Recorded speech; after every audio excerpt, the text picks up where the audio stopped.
Banyak yang bilang, kepribadian kita dibentuk sejak masa kanak-kanak kita. Tapi sayangnya, kita hampir tidak bisa mengingat apapun dari tahun-tahun awal hidup kita.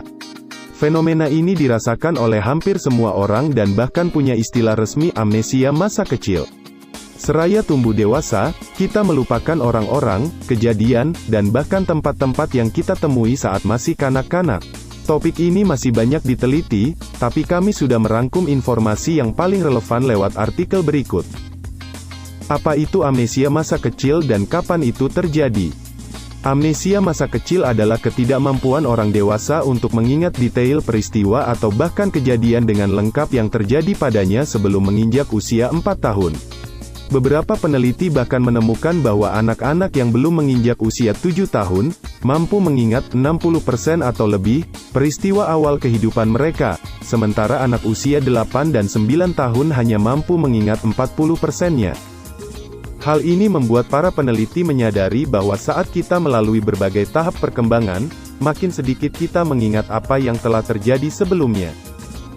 Ingatan kita terkait erat dengan kemampuan kita berbicara. Salah satu dari sekian banyak teori tentang penyebab kita tidak menyimpan ingatan masa bayi kita adalah karena saat itu, kita belum bisa berkomunikasi secara lisan.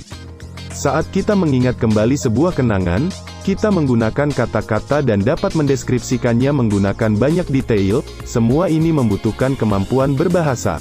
Kebanyakan bayi baru mulai berbicara pada usia 2 tahun, jadi, mereka tidak dapat membentuk kenangan yang kohesif. Perkembangan otak kita memainkan peran besar. Sekarang, mari kita membahas amnesia masa kecil melalui penjelasan biologis.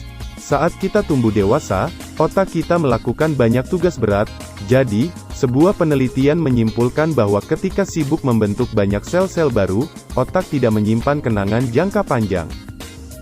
Selain itu, kita bahkan tidak bisa mengingat kejadian sehari-hari secara fisik sebelum usia 3-4 tahun, karena memori episodik kita belum aktif.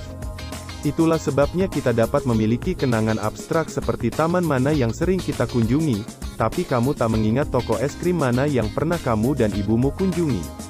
Orang tua kita sering mengubah cara kita mengingat peristiwa-peristiwa tertentu. Sebuah penelitian lain berpendapat bahwa orang tua kita mampu mengubah kisah masa kecil kita. Pikirkan saja, kita cenderung menyimpan sebuah kenangan dengan lebih baik jika kita diingatkan tentangnya. Jadi, kita mengingat kejadian yang dianggap penting oleh orang tua kita. Penelitian yang sama menemukan bahwa anak-anak mengingat suatu peristiwa secara berbeda setelah mendiskusikannya dengan ayah mereka, dibanding saat membahasnya dengan ibu mereka.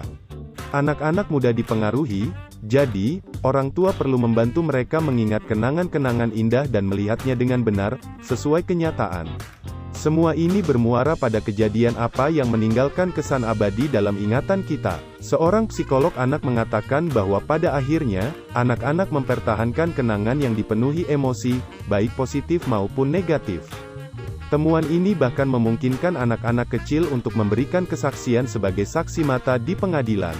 Jadi, kemungkinan besar, jika kamu mampu mengingat kembali kenangan masa kecil, itulah kenangan yang paling penting bagimu dan memicu respons emosional yang kuat. Nah, coba ceritakanlah apa ingatan masa kanak-kanak yang masih kamu ingat. Bisakah kamu mengingat kenangan-kenangan, dari usia berapa yang masih kamu ingat dengan baik?